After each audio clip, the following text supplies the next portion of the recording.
This is the Sick'em Podcast, presented by your friend in the car business, Alan Samuels Dodge Chrysler Jeep Ram Fiat in Waco.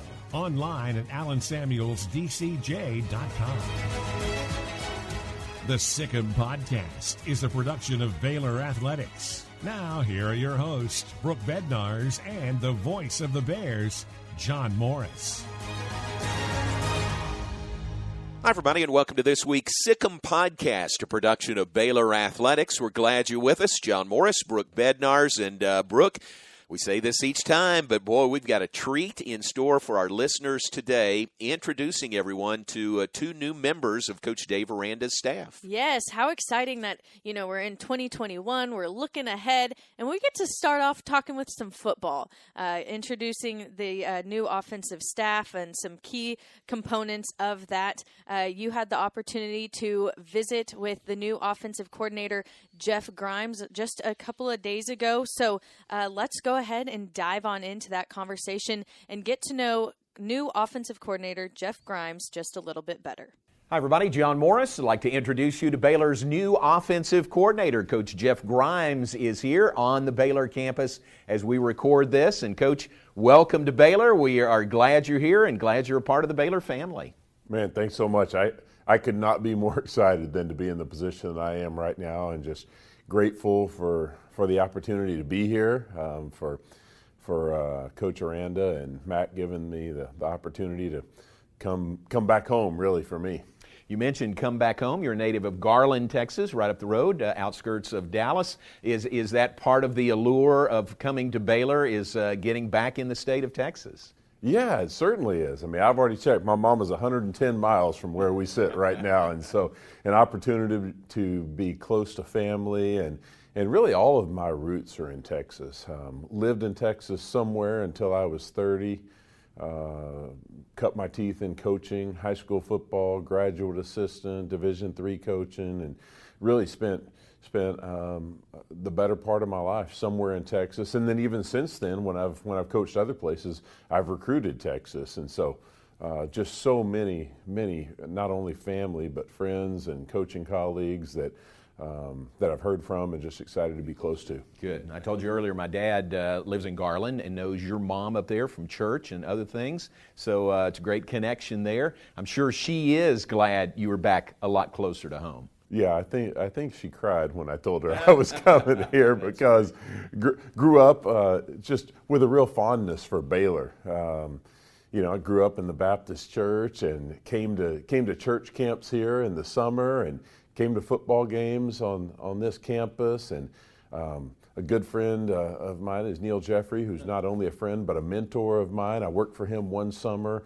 as an intern in his youth department, and got to know more about Baylor just in working for Neil. But just a real strong affinity in my life for Baylor and what it stands for, and for what a great fit this is going to be for me and my family. Boy, that's great. You're talking Baylor football royalty when you mentioned Neil Jeffrey, so that is great. What about Baylor? I can tell you know Baylor. You know what Baylor stands for, and I think that was part of the reason that you were interested in this job as well.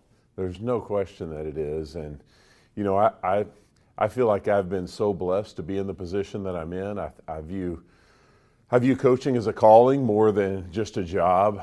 I do love what I do. I absolutely love football. There's something deep inside my soul that resonates with the sport and what it taught me. But really, I guess the best way to put it is I think God used the sport of football to make me who I am.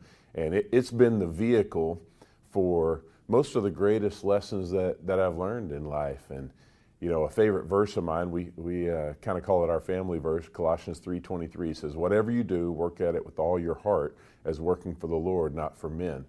And when I was involved with Fellowship of Christian Athletes, somebody shared that verse with me, and it changed my life. And the way that I look at it is God's given me the opportunity to do something that I love for a living. My job is to do the very best I can at it. And I'd like to share that with our players all the time. And, the players, they ought to go out on the field and play the game in such a way that God looks down on them and smiles and says, yeah, I gave the talent to the right man right there because he's making the most of it and he's doing what he's called to do. And so I just hope that I can do that in coaching. I hope that I can do it in a way that pleases God and makes an impact for him. Wow, that's a real calling. We'll talk football. Folks watching want to hear you talk football and learn about your philosophies there. But tell us about your family, your wife Sherry and 2 sons and 2 daughters. Yeah, my wife's the real all-star, and she's the athlete in the family. I just say that I contributed size to the gene pool. She actually played college volleyball down the road at Texas A&M, and she's a native Texan also, and all her family is still here, and she's the real glue that allows me to do what I do and for us to have a successful family. And she's an amazing woman, and involved wherever we go. She's involved in small groups with college girls and just gets plugged into the players' lives right away. And you know, there was a time in my life where I felt like the rigors of coaching college football and being a good husband and being a good daddy were kind of pulling against each other, and I had a real hard time coming to grips with that for a bit. But then when I kind of figured it out, I recognized that if I bring those 2 things together, then it makes more sense for everybody. And so having the players get to know my wife and my kids, and then vice versa, and them being up here and all that stuff, just trying to blend all that together has really what's made sense of it for me. And my wife is the biggest part of that. Then got 4 kids, got a daughter, Baylor, who plays volleyball at Southern Nazarene University in Oklahoma. Got 2 boys. Garrison is a senior in high school right now, and Graydon, my younger boy, is a freshman in high school, and then we've got a little girl who's 11 named Jada. That is great. Great family. We got great volleyball here at Baylor. I don't know if you know, we got one of the best programs in the country, so Sherry's going to enjoy that, and Bailey's going to enjoy that, so good volleyball program here as well as football.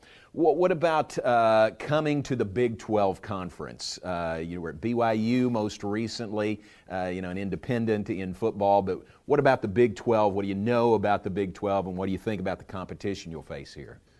Well, interesting. So I was a graduate assistant in 1995 at Rice, the last year of the Southwest Conference. The following year, I went to Texas A&M as a graduate assistant, the first year of the Big 12. And so I guess you could say I've been around it to some extent since its inception. That's true, yeah. And then I coached at Colorado for a couple of years when they were a part of the league. But I think I feel like I've been around the Big 12 and grown up around the Big 12 more than I really have, just because of my affiliation with Texas and so many people here. But have always, it's kind of funny, my wife and I were talking just a few weeks ago before this job even came up, and we were watching college football on a Saturday, and a couple of Big 12 games were on, and I said, you know what, that still feels like home, you know?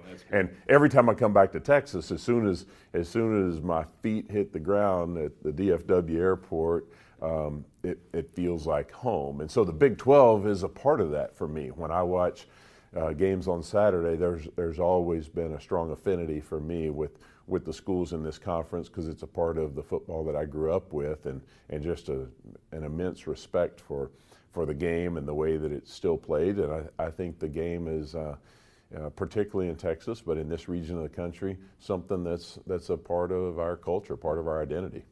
Congratulations on a great year you and the BYU Cougars had this past year. Terrific season. A lot of folks think BYU would fit well in the Big 12 Conference, but a great season, especially offensively, 3rd in the nation in scoring, 43.5 yards per game, 7th in total offense, 8th in passing offense. You had a really, really potent offense there, a part of a really great team at BYU. Yeah, it was a lot of fun. Great players make great coaches, and so that was a big part of it. But really, I think this year was a culmination of what we've been building there. You know, I got to give Chansi Stuckey, our head coach there, most of the credit, because he's the one that's really forged the identity of that team. But I really feel like for us as an offense, we had to struggle through a little bit of a growth phase there. But I think this year certainly was sort of the time that those building blocks that we've been putting in place, particularly the things in terms of the culture and identity that we were trying to build, really began to come to light this year. Zach Wilson, your quarterback, great season for him. Tell me if I've got this right. You were there when he was a young quarterback, and you sort of gave him an opportunity even when he was very young in the program. And look where he came from there to where he is now. What is that correct? I mean, yeah, starting him early. Yeah, and Zach's an interesting part of this. His dad and I were just talking yesterday, and then I've been in touch with Zach as I was making this transition as well. But man, I can't say enough about what kind of player and leader and young man he is. But Zach and I came to BYU really at the same time. Okay. When Kalani first talked to me about the job, we were talking about the players on our team, and he said, and there's this quarterback who's still in high school that I think I'm going to be able to get, but I want you to help me recruit him because he needs to know what our offense is going to look like and wants to talk to the new coordinator. At the time, he had been committed to Boise State, and so I right away jumped on and looked at his film, and I said, yeah, I love this kid. Just a tremendous athlete, incredible arm talent and natural accuracy, but was just obviously fresh senior in high school then.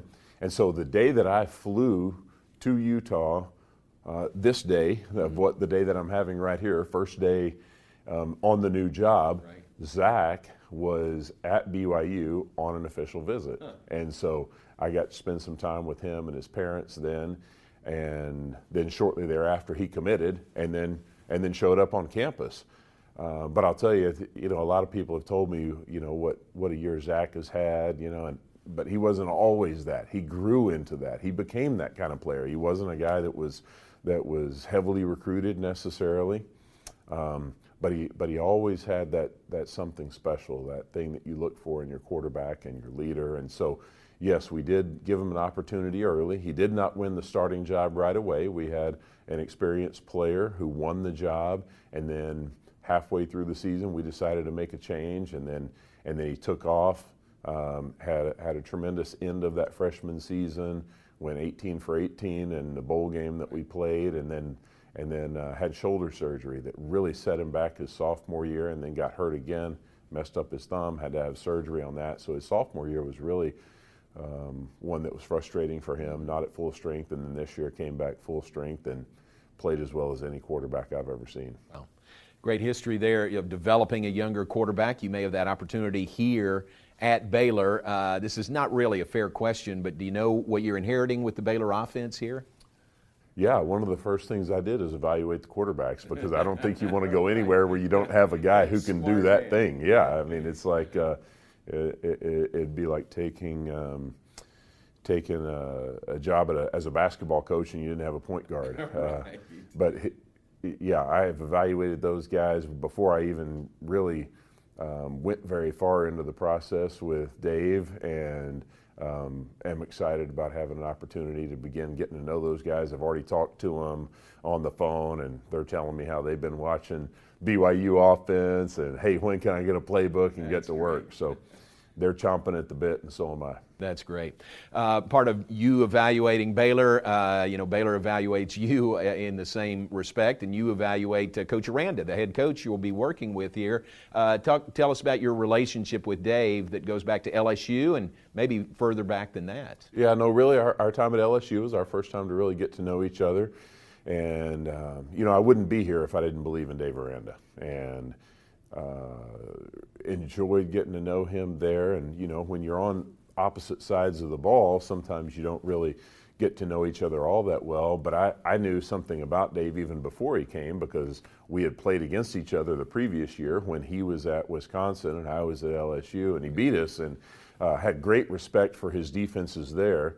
And then when he came, I saw why he was so good. His attention to detail, the ability that he had to connect with players, and their respect for him and his knowledge made an immediate impact on our defense there at LSU, and just really struggled to make first downs against him in practice. And so really respected him as a coach, but also very much enjoyed getting to know him as a person and his family, and just really appreciated the way that he treated people. And you can see that here already, just in me talking with a lot of the other people on the staff here. Even before I came, their love for him because of the way that he's treated people. You were the offensive line coach there at LSU. A great history coaching the offensive line for you in your profession. How much does that influence, that background with the offensive line, how much does that influence now what you do as a coordinator? A great deal. I always, even in the years that I was coaching offensive line, I still tried to see the game with a wide lens. I always tried to see the big picture and saw myself doing something beyond not just being the offensive line coach, but something different. But it all really starts up front. It does. It's kind of like having a big brother. The younger brother will follow the big brother anywhere that he goes. Right? I got 2 dogs. I got one that's a big dog and all muscled up, and I got another little dog that's about 20 pounds. And there's another dog, a couple dogs that live in the yard behind us. And so when my little dog goes out in the backyard, she only makes it about halfway before she starts barking at the other dog, but she won't go any further than that until the big guy comes out. And when he comes out, then he runs right over there and they talk to the other dogs, but then she'll go all the way up to the fence and then she'll speak her mind a little bit. It's kind of like that with the offensive line. If those guys will lead the charge, they're the tip of the spear. They're the first ones off the boats when you're landing to storm the beach. And if those guys do that with a tough, physical, confident, aggressive mindset, then everything else on offense works. And Zach Wilson would be the first to tell you, or our running back Tyler Algier, who had a phenomenal year this year at BYU. Any of those guys would tell you that their job doesn't happen if the linemen don't do their job first up front. So I will put a lot of pressure and put a lot of pressure on them and expect a lot out of them in return. There's only one Motor Trend Truck of the Year. It's Ram from Allen Samuels. Now, kick off the new year with remarkable savings on new Rams during the Allen Samuels Start Something New sales event. This special New Year's event is underway right now, and you can save thousands on new Rams. Ram, for your family, farm, or business, and Waco's most trusted dealer, Allen Samuels. Allen Samuels, Dodge, Chrysler, Jeep, Ram, Fiat. Your friend in the car business. Whether on the field or cheering from home, Du Bois Furniture is proud to support the Baylor Bears. If your bear cave needs updating, Du Bois Furniture is here to help. With over 59 years of our family serving yours, let our experienced sales team help you find exactly what you want. We specialize in custom upholstery, stunning dining rooms, elegant bedrooms, gorgeous leather, and top quality mattresses. Come see us in Waco and Temple, or visit us online at DuBoisFurniture.com. Du Bois Furniture, where beautiful homes happen. Now, back to the Sikkim Podcast, presented by your friend in the car business, Allen Samuels, Dodge, Chrysler, Jeep, Ram, Fiat.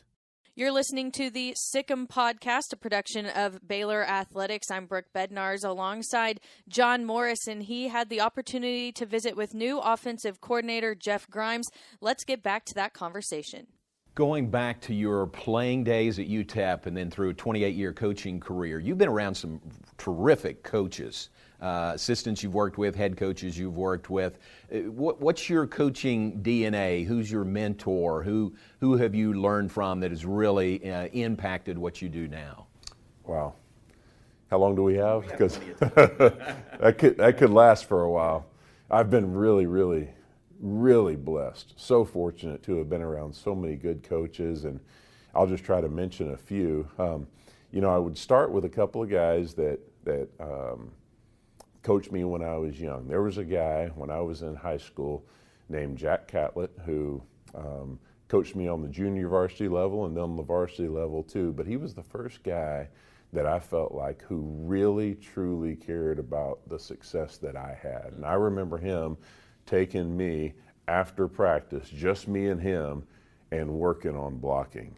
And that meant something to me. Those moments of him, because that wasn't what he was being paid for. he cared enough about me as an individual to keep me by himself and just work with me on something. And so, that's something that I still try to do. To take a guy for a few extra minutes and spend that individual time with him can make all the difference in the world. A guy that I played for, and I'll mention a couple guys that I played for in college at UTEP. I was blessed to have had Andy Reid as my offensive line coach for 2 years in college, and wow, what a blessing that was. And at the time, it was a blessing because he helped me become a better player. But now I recognize that he's contributed to who I am as a coach, and he had great knowledge of the game, obviously. I don't think any player respects a coach that doesn't have information that he needs. But the even larger thing is he had the ability to push me really, really hard and do it in such a way that I wanted to do better, rather than resent him for that. And I just remember him a couple times just really yelling at me and looking at me with these eyes, and it made me want to do better. And I think that's because I knew he cared about me and because he had invested in me.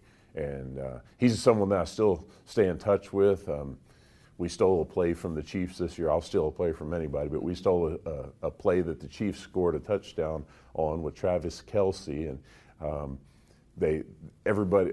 a number of people who were watching our game noticed the play and showed the two plays on social media afterwards. And I texted him and said, I guess I should have asked for your permission first. And he said, no, man, I'm just glad it worked for you. But he's a phenomenal person and a great coach, and I'm blessed to have him as somebody that is still making an impact on me. Another guy that was on that same coaching staff was Dirk Cutter, who's the offensive coordinator for the Falcons, most recently been the head coach of the Bucs. So he was my offensive coordinator for a couple of years in college, and then he hired me in 2000 as his offensive line coach to Boise State, and then I followed him and spent 3 years with him at Arizona State as well.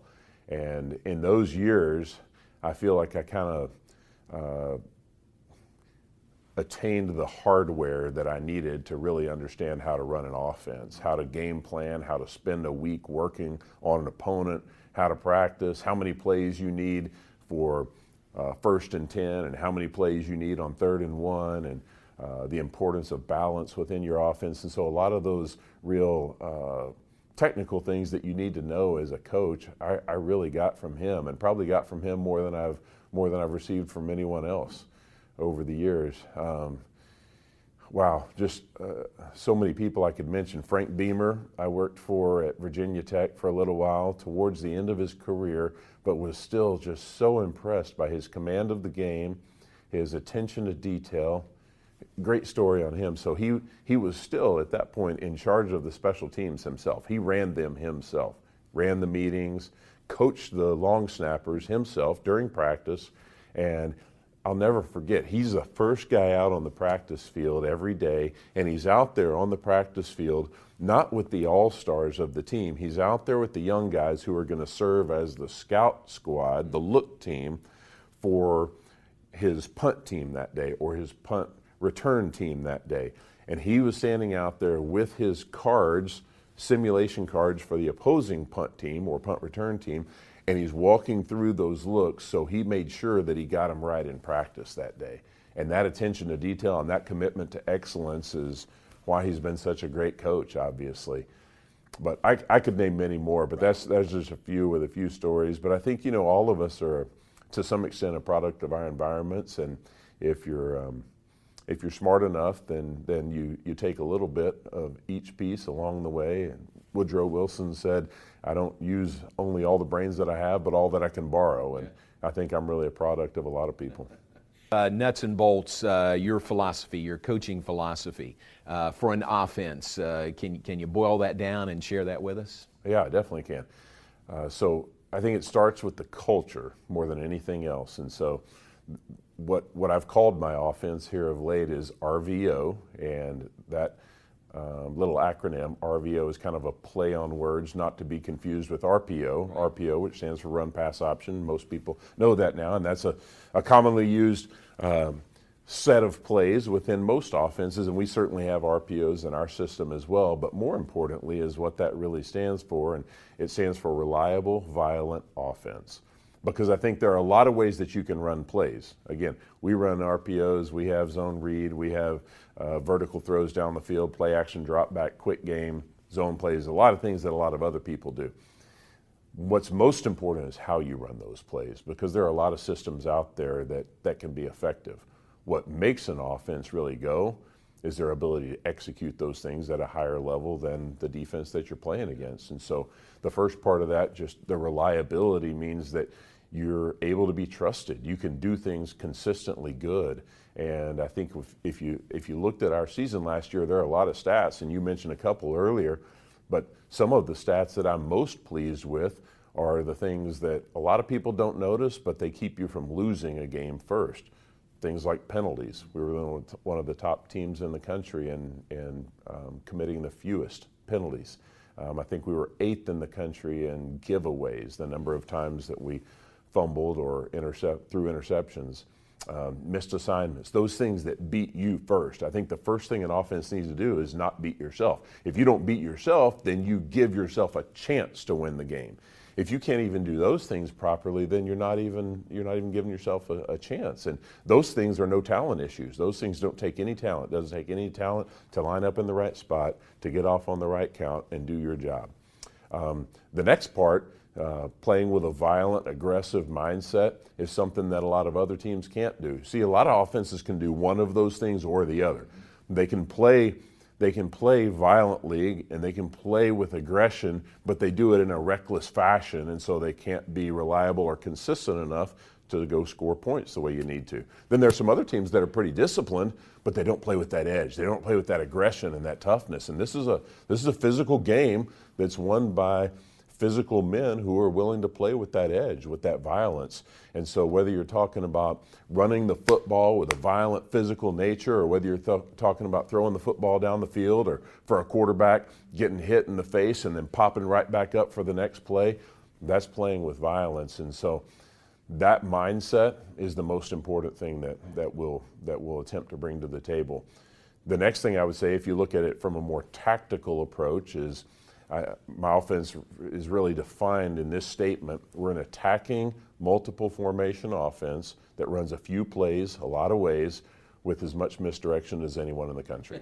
And that's something that I hope all of our players will begin to learn very soon. Right. But we're going to attack people. We're going to do it in a multiple fashion. So we can go fast, we can go slow, we can shift, we can motion, we can set the ball down and go, we can check plays.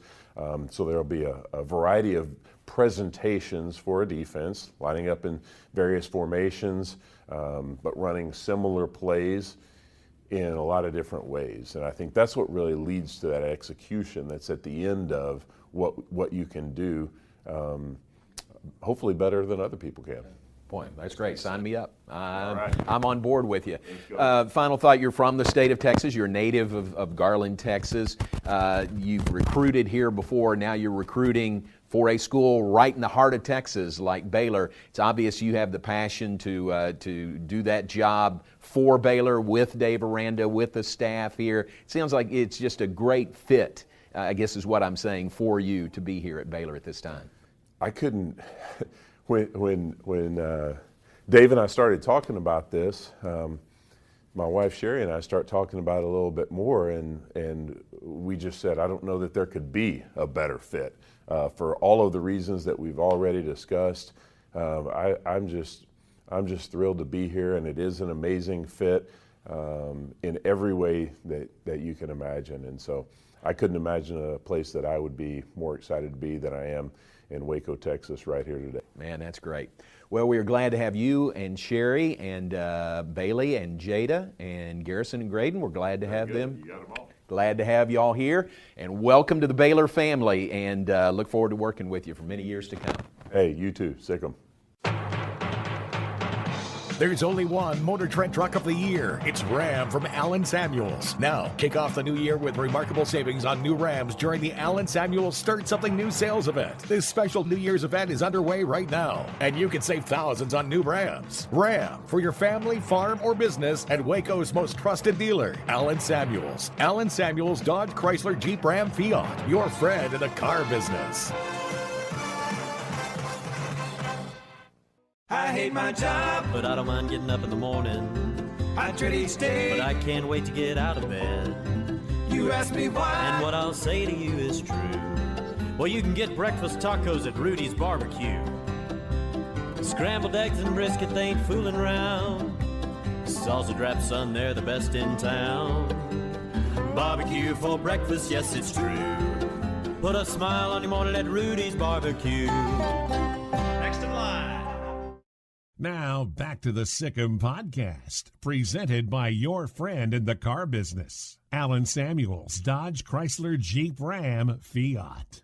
Welcome back on this week's Sikkim Podcast. We're glad you're with us. This is a production of Baylor Athletics, presented by Alan Samuels, Dodge, Chrysler, Jeep, Ram, Fiat. Your friend in the car business on the web at alansamuelsdcj.com. Great to visit with Coach Jeff Grimes. Let's now meet a member of the offensive staff new to Baylor this year. Introduce you to Chansi Stuckey, who comes to Baylor from Clemson, where he played quarterback receiver 2003 to 2006 in the NFL from 2007 to 2011, most recently on Dabo Swinney's staff at Clemson. And Chansi, welcome to Baylor. We're glad you're here. I am so ecstatic to be here. I'm so excited. Thank you guys for having me, and it's just been amazing so far. Well, we are super excited to have you get to know this offensive staff. There's been some changes, and from the look of it, obviously this is the first time visiting with you, but reading all about you and doing all our research for this podcast, you seem like the perfect fit here at Baylor. So excited to get to know you today.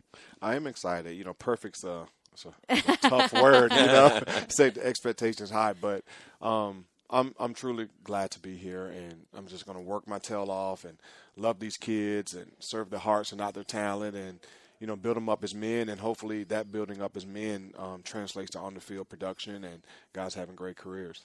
You kind of touched on it there, but Coach Aranda really put into motion this year person over player, and really getting to know. And he's talked about that starting back when the only option was Zoom, and there were new coaching staff just truly diving in, getting to know the people, and then letting that transfer onto the field. So hearing you say that just now, you have to feel pretty good about that being your head coach. So it was really cool. You're going from Coach Swinney, and that's all you've kind of known, and you've seen what that type of environment produces and the type of people and the leaders, and you come to another place and you think you have an understanding of what it will be, and then our first staff meeting, and I was just going crazy. I'm just smiling left and right, and it's like, dude, this is awesome. Like, this is exactly what I believe, exactly what I've been a part of, and it's just a seamless transition to loving the guys, developing players, and being more than just I guess a player or a recruit or how many stars you had. Is really about the person, about the fit, and about the relationship that you're going to have for the 3 or 5 years, and with COVID, maybe 7 years. You know what I mean? Yeah. So it's like, you really have to be all in with the kid, and all in with the family, and all in the process of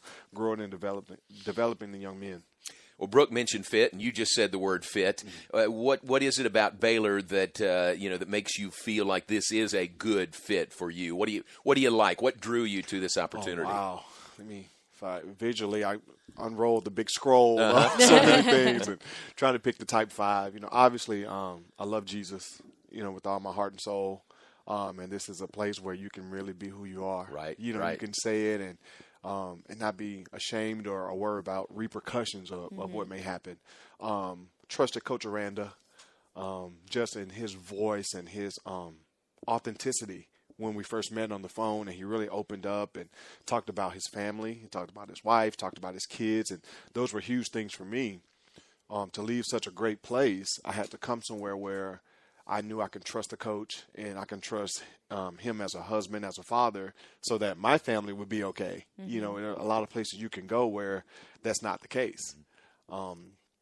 And then with Coach Grimes coming on and researching him, and the first thing that came up on him was the daughter he adopted and why he adopted him. And I told him, I closed my computer then, and it was like, okay, I'm good. Wow. That's all I needed to know, because you can learn to coach football. You can adjust on the go, and all those things to be learned. But and being a man and being a person, that has to be who you are at this point in our lives. People can change, but coming in with guys who already have the same philosophy, the same mentality, the same vision of family, the same just far thinking of trying to do something great, that really drew me to Baylor. little side note, I'm a huge coffee and food guy. That's what we've heard. My notes say Huge. big coffee And I'll guy. tell you why and the benefit of it. Yeah. You research the city. Can you live there? Which I think is just really important that, if you want your family, you want to set roots in the community, okay, will we enjoy living in Waco and the surrounding areas? Mm-hmm. And that was huge. And I found 3 specific coffee shops that were right down my alley, and I said, "Hey, if that's there, we're okay. We're good. And I can get my caffeine." Yeah, and what it does is that it brings people together. So my office was packed the other day because the process of making the coffee, where it comes from, who gets the credit for it, and the taste, and everyone's just in there a while, but they don't get that I'm getting to know them. They're opening up. Very That's cool. what food does. Yeah. Food and coffee does the same thing. It makes you sit down. It makes you relax. And before you know it, like I know everything about your life. That's Yeah. cool. That's I great. love that. I'm sorry we don't have coffee sitting here waiting I for you. know. when I we already come had in to some. record I had this. some Okay. from Ethiopia Okay. this morning. Nice. With notes of blueberry and peach. Oh, Not I was everything going to else. say, how do you take your coffee? Black. Just straight? Black. So Okay. it's very similar to, what would be a good comparison? Wine. Okay. The process of growing it, the elevation, the notes that come from it are very specific to a region, to an elevation, to a country. And, Ethiopia is always fruit forward. Guatemala will be more chocolatey. It just depends on where it comes from. And it's always a good talking point to break the ice, That's cool. Okay, we're stopping by your office. Yeah. Hey, please come We'll by. be there very Please. soon. Field The only trip. thing you have to do is tell me one thing I don't know about you. That's all. cool. We can Not do that. weird, but Yeah. Yeah. hey, I played quarterback and D tackle in high school. Okay, all right. All right. There you go. That's that opens cool. it up. Yeah. That's a great icebreaker. Yeah, I love that. I love that. Well, I do want to ask you, you talked before we got on the coffee thing, you were talking about, being able to be open with your faith and everything. And then in your announcement to come to Baylor, I noticed that you said that Clemson's foundation of love, serve, give was something that, obviously you first felt when you were a player at Clemson, and then you circled back, and that's kind of where you started your coaching career as a GA first, and then last year as on the offensive side of the ball. So I want to ask you, how do you feel that foundation that you have of love, serve, give transfers over to Baylor? And how do you see yourself kind of utilizing that here? Oh, that's, as I used the word earlier as being seamless. You already have the foundation for that to be coached, for that to be produced in this environment, and you just keep doing it. You keep doing it. You keep stirring the pot, keep stirring the pot. So have a saying is how you do anything is how you do everything. So if you walk by a piece of trash and it's just you, that's your standard. But if someone's behind you and they see you walk by it, it becomes everyone's standard. So just walking by, picking up a piece of paper, putting in the trash. We did something really cool where when we traveled, everyone on staff, when we got to the airport, every single person on staff went and got a bag from the cargo and brought it to the bus. Like everyone served. Everyone served. And everyone would just be like, what's going on? Yeah. You know what I mean? And then people want to find out, okay, what's the secret sauce? It's not plays. You're not the great, there were great coaches there, but it's not anything amazing. Everyone's smart. Everyone knows football. Everyone can teach football, but it was the people and the why never changed. Everyone had a united vision. And when the kids see that from the bottom up, from the top down, starting with Coach Aranda, then the assistants, then recruiting, then everybody having a synonymous vision, then they buy in. And then you got something special. Then the average players become really good. The really good players become great, and the great players become phenomenal. Wow. And they're phenomenal humans. That's when they become phenomenal players. And then you send those people, you raise them up, send them out into the world. That changes the NFL, that changes government, that changes city council, that's business owners. All those people, come together. There's a conglomerate of just great young people who are going to be my kids' leaders. I think about that. He's 4. He's going to be looking up to these guys that, okay, it's either going to be A or B. I really hope he's the A type of guy that I want my kid to be like. So that's my love, serve, give. I love that. You, Tell us about your background with Coach Sweeney. I think when you were playing, was he your position coach? Yeah. All right. So he was my position coach. So I came in as a quarterback. Right. And he was in my ear consistently. Okay. Over the wide receiver. That was before the days of Russell Wilson and the 5'10" quarterback getting the shot and Kyler Murray. So he's like, if you want a chance in the NFL, come on over. So we had a mass exodus at wide receiver of some really, really good players. And I saw an opportunity. I was sitting behind Charlie Whitehurst.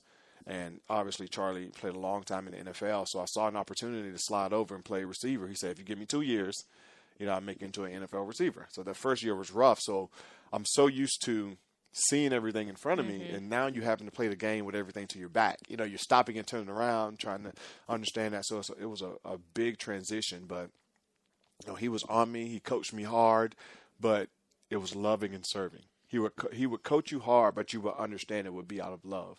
So he's trying to get the best out of you. So what happens is you're either squeezed up to the top or you're squeezed out. Either you can you change your way of thinking, your way of practicing and what you do on and off the field, or you get squeezed out. And those ones that squeeze out just don't want to make the decision to do what's necessary to, be successful. And then I had to make a decision. Okay, do I want this? Is what he's doing good for me?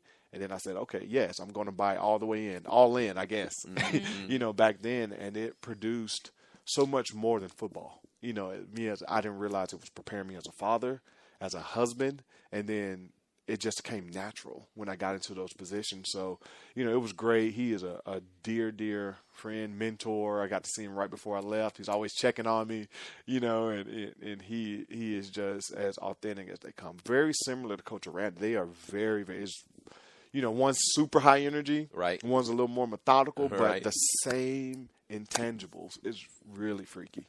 That was my thought.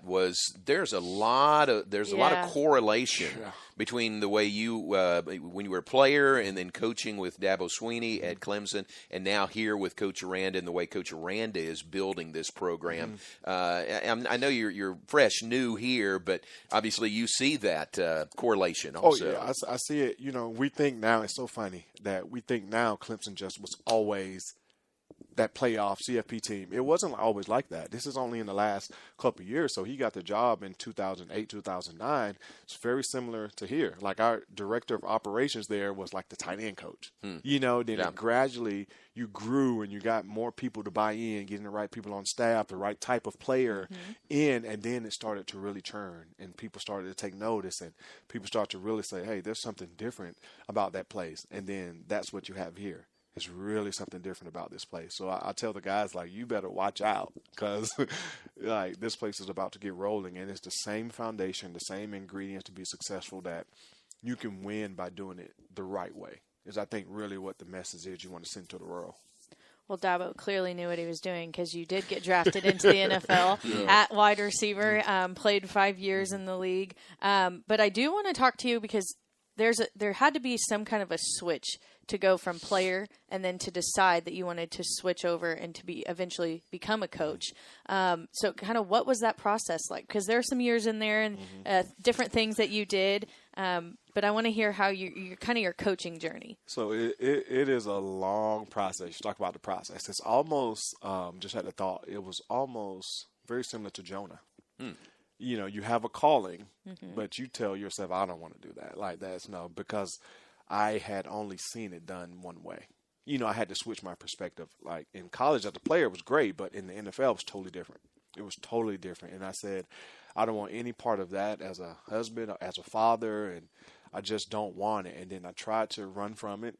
I was always up on recruiting. The weirdest thing, I was always up on recruiting, just, casually. And then in 2018, I went to the Natty because I was in California and they played in San Francisco, obviously. And I just saw what was going on. Like I saw families. I saw happiness. It wasn't about winning the game.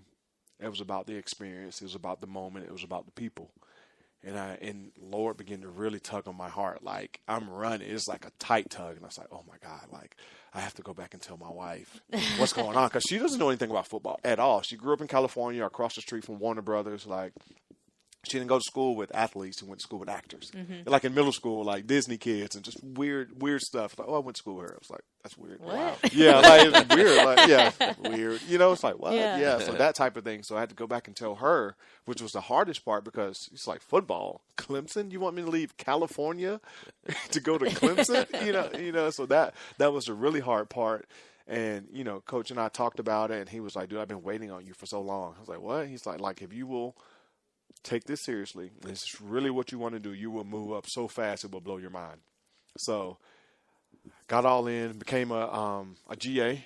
You know, he's like, hey, it's no pay, got to go to school. It's like, if you really want it, and Lord's like, you better humble yourself and go in. And I was just getting into ministry heavy too. And Coach explained to me that, hey, I'm preaching every day.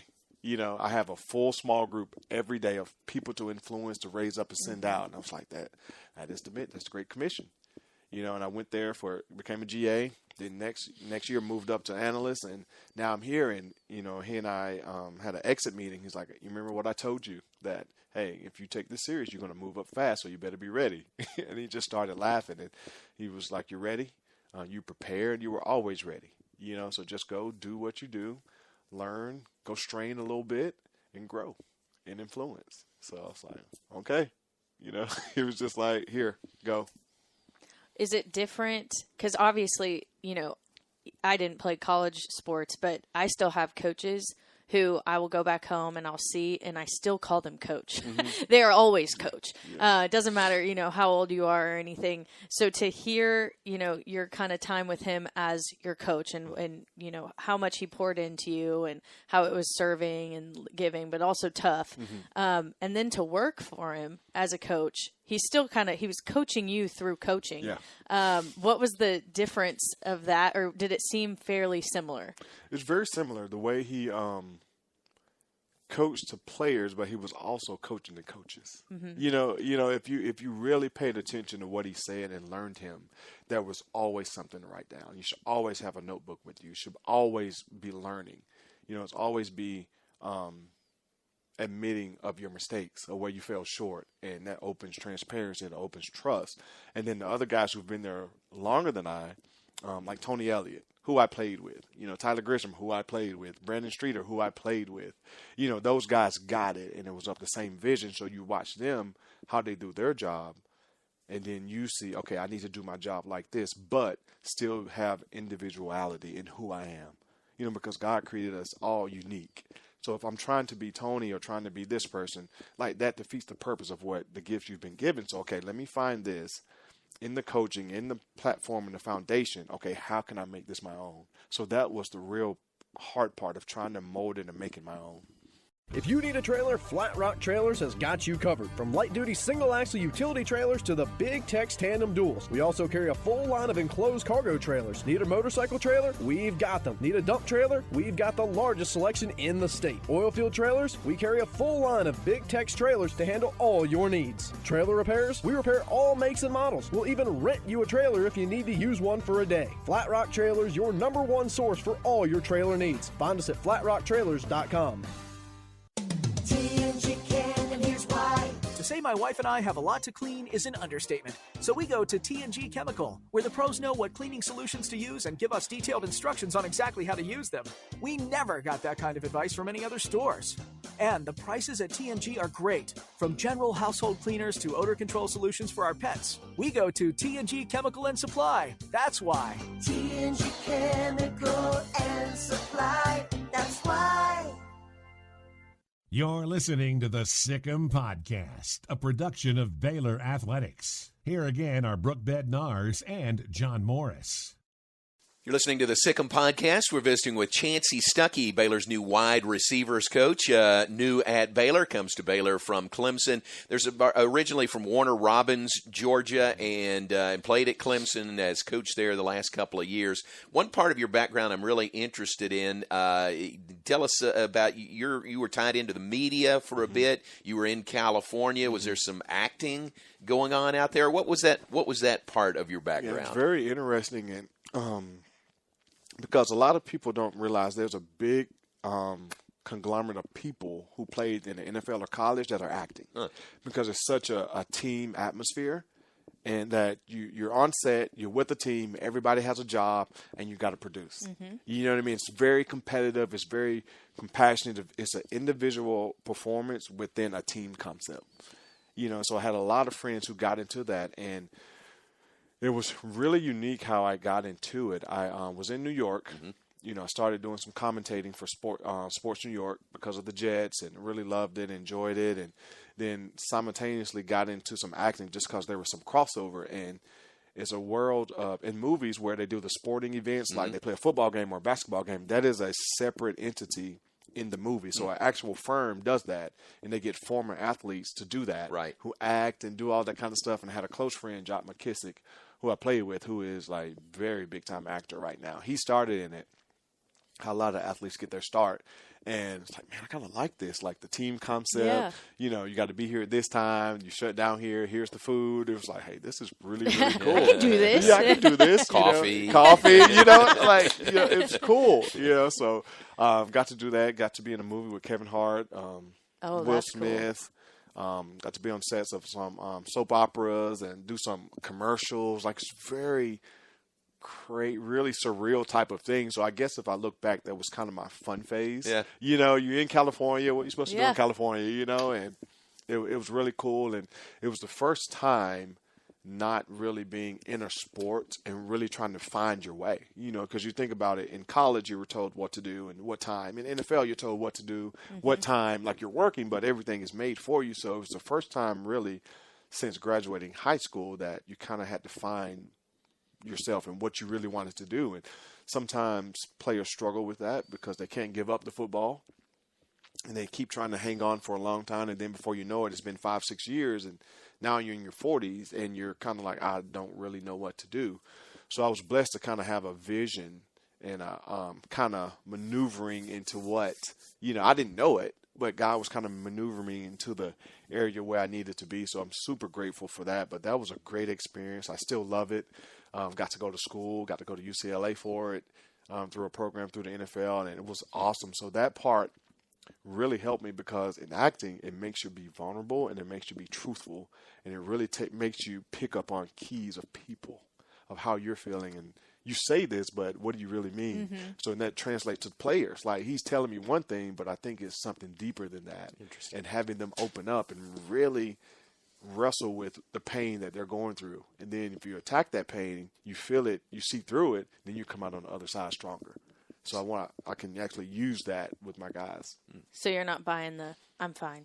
Yeah, I'm fine. You're like, yeah, you know, no. So interesting enough, that is the first exercise in the Meissner technique. You take one phrase and you keep saying it. It's like, you're fine. You say, I'm fine. I'm fine. I'm fine. You're fine. I'm fine.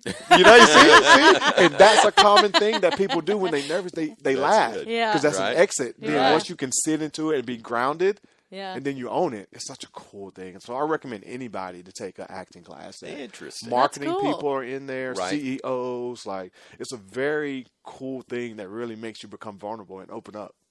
Now, you said your wife grew up across the street from Warner Brothers Studios. Was she in acting at all? No, Is there any not background at all. there? She was interesting enough. My wife has an interesting background. She was in a band in high school. Nice. She's a rebel rock band. It's hilarious. She grew up atheist, then found the Lord. So it's been a really cool process, like, to learn her background and me growing up from the South.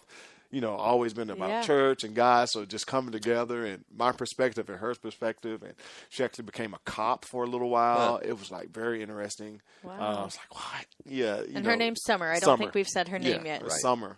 And she ended up working in the school district, working with kids for a long time in the school district. Moved up really, really fast to become a counselor. And, you know, once she got married, she stepped away from that, and you know, we moved to Vegas for a little while and had a really cool job there, in precious metals. Really? In precious metals.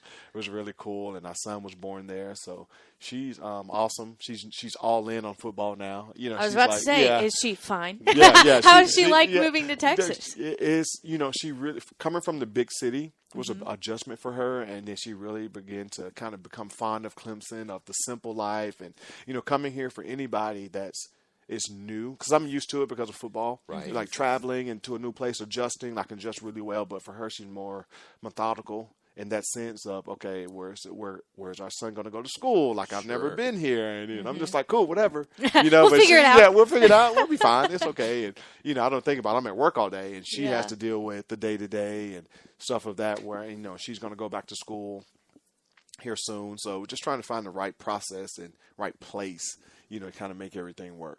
And you said Aiden is 4. Yeah, he okay. is 4. And he is all Bears. All Bears. There you go. It's cool because he kind of transitioned so fast. You know, he was all Tigers, Tiger Paw, and then we had to explain to him the change, and he's like, oh, why? You know, Right. That doesn't make sense. Yeah. You know, we're going to be the Bears, and and then he got here, and I've never seen him happier.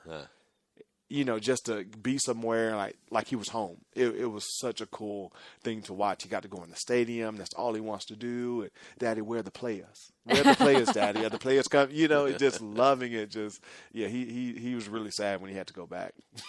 You know, so he's looking forward to coming back to Bear Country. But he'll be here soon. Yeah, he'll be here in about a week with and a all the half. players. With all the players, yeah, he'll be all in.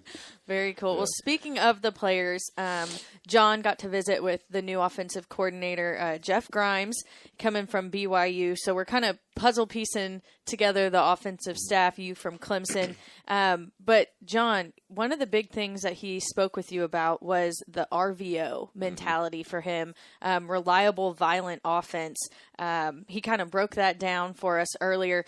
But I loved this part, and then I want to hear your thoughts on this. He said that his offense can be described as attacking multiple formation offense that runs a few plays, a lot of ways, with as much misdirection as anyone in the country.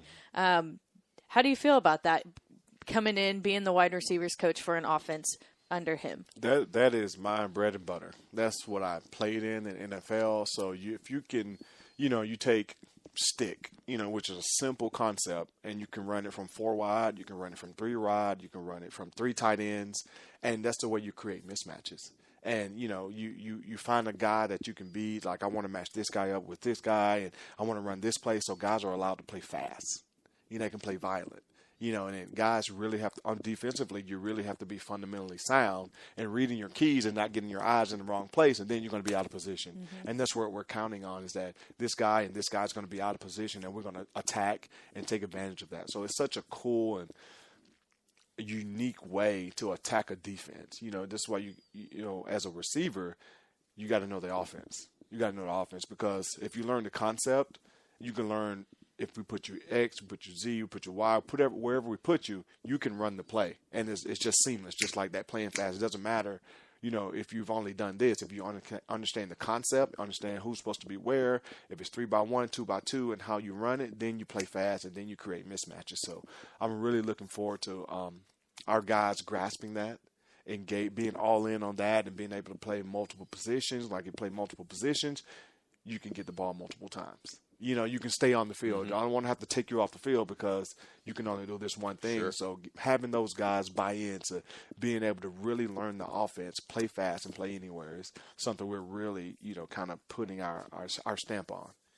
Give us a sense of what you guys, the coaching staff, what you are doing now before, you know, the players, the student athletes come back. Firstly, just trying to really get to know each other. Sure. You know, Coffee. Right. Laugh and Share coffee. But, and the beautiful thing is that It all goes back to coffee. yeah, doesn't it? all comes back to the little cup of coffee. Yeah. Coach Aranda does such a great job of assembling, you know, a staff, and it's been seamless. Like, did I know you before here? You know, it's just very seamless, and we're getting together. We're going over recruiting.